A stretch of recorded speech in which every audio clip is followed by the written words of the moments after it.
আইপিএলের শুরুতে কেউই হয়তো ভাবেনি যে বিরাট কোহলি এবার আইপিএল অসাধারণ পারফরম্যান্স দেখাবে। কেননা বিরাট কোহলি ইতিমধ্যে তার ক্যারিয়ারের শেষের দিকে চলে এসেছে।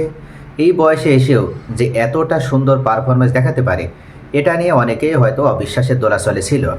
তবে সকলের অবিশ্বাসকে বিশ্বাসে পরিণত করে বিরাট কোহলি ইতিমধ্যে আইপিএল 2025 সিজনে যে 9টি ম্যাচ খেলেছে, তার ভিতর 5টি ম্যাচে হাফ সেঞ্চুরি তুলে নিয়েছে।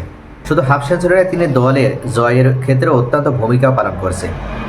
গত ম্যাচেও তিনি রাজস্থান রয়্যালসের বিপক্ষে 70 রানের অনবদ্য একটা ইনিংস খেলেন এবং যে ইনিংসকে ভর করেই রয়্যাল চ্যালেঞ্জার ব্যাঙ্গালোর রাজস্থান রয়্যালসকে 12 রানের ব্যবধানে পরাজিত করেছে। এখন পর্যন্ত যে 9টি ম্যাচ খেলেছে বিরাট কোহলি, যে 5টি হাফ সেঞ্চুরি করেছে, প্রথমটি কলকাতার বিপক্ষে 59 রান, তারপরে 67 রান, এরপরে 62, এরপরে 73 এবং সর্বশেষ 70।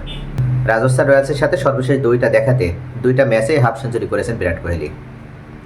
অসাধারণ ছন্দে রয়েছে, অসাধারণ ফর্মে রয়েছে, কিন্তু এই বয়সে এসেও বিরাট কোহলি কীভাবে নিজের সেরা পারফরম্যান্স দেখাতে পারছে? মূলত বিরাট কোহলি এখনও তার শারীরিক ফিটনেসটা ধরে রাখতে সক্ষম হয়েছে। তার এই ভালো পারফরম্যান্সের পেছনে মূল ভূমিকাটা হচ্ছে তার শারীরিক ফিটনেস। এই বয়সে যে ক্রিকেটারগুলো তাদের বডি ফিটনেস ঠিক রাখতেই তাদের হিমশিম খেতে হয়, সেখানে বিরাট কোহলিকে দেখলে মনে হবে যে এখনও তিনি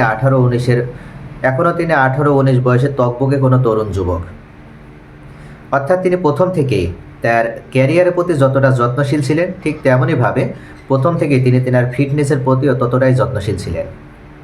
বিরাট কোহলির শখের খাবার, বিরাট কোহলি যেটা অত্যন্ত প্রিয়, সেই স্যান্ডউইচ, বার্গার, এগুলো মাটন বার্গার, এগুলো তিনি এড়িয়ে চলেন।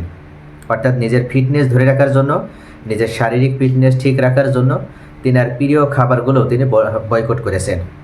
অন্যতম কারণ, তিনি দীর্ঘদিন ক্রিকেটে সেবা দিতে চান এবং দীর্ঘদিন ক্রিকেটের ভিতরে থাকতে চান।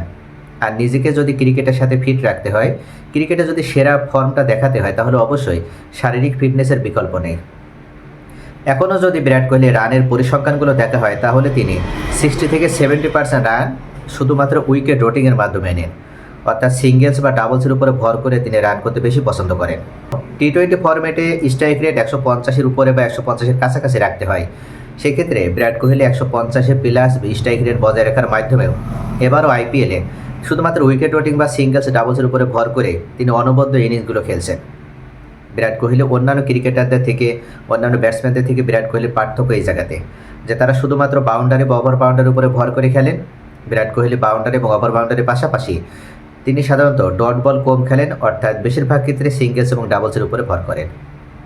আর এই কৌশল এটা করতে পারেন একমাত্র শারীরিক ফিটনেস ঠিক থাকার কারণে। বিরাট কোহলি যে অনবদ্য এবং বিরাট কোহলি যে ক্রিকেট ফরম্যাটের কিং, এটা সকলেই একমনে বিশ্বাস করে।